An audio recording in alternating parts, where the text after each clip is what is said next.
अरे हर घट रहा समाई।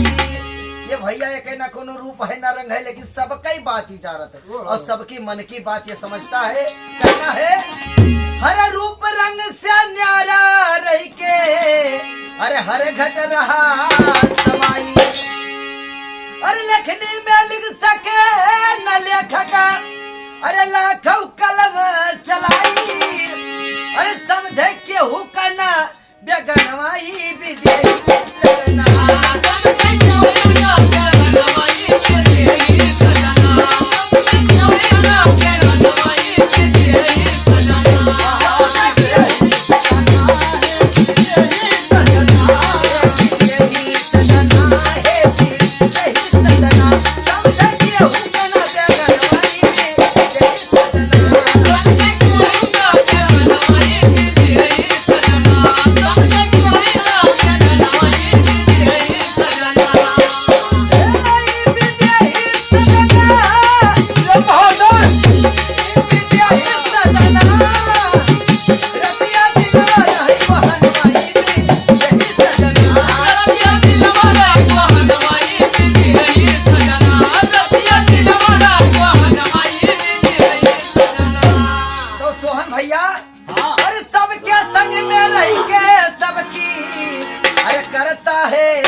हरदम साथे रहते हो। कैसे कैसे? अरे मन बुद्धि और जोगी जप से ही नाही परत दिखाई।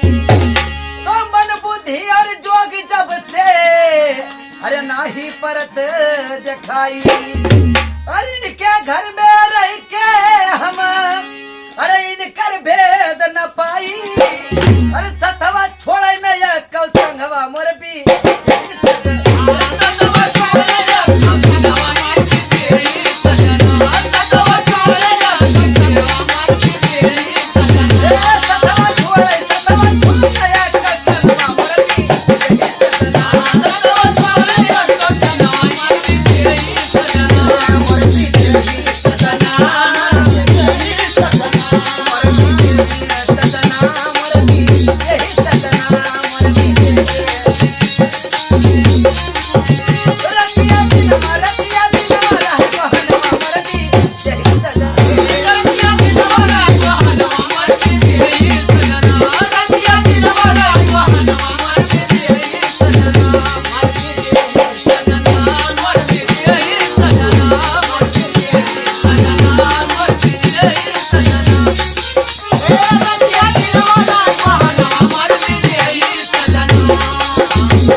हरे आवा गुरु हर देव से मिलकर अरे भेद लाई निकर जानी। अरे नर तन में ब्रह्म ज्ञान बिना अरे जन्म कहो हानि। अरे बनल से करी है सफल जन्म मोर बे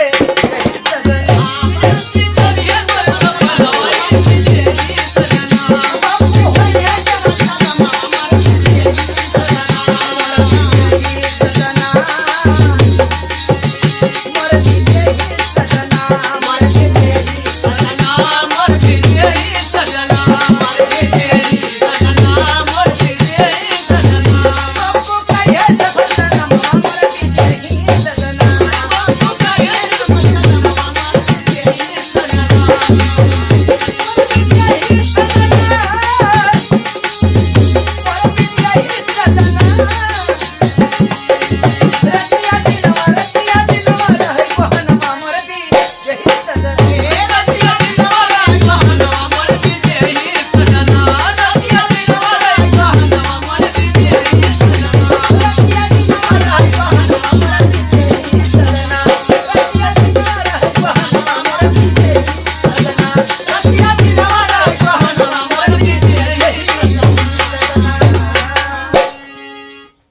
संगत जी प्यार से कहना धन्यंकार जी, अगर ये गीत अच्छा लगा हो तो अपना प्यार दुलार ऐसे बनाए रखना। हम सब प्रयास करते हैं कि आप सभी को अच्छा लगे।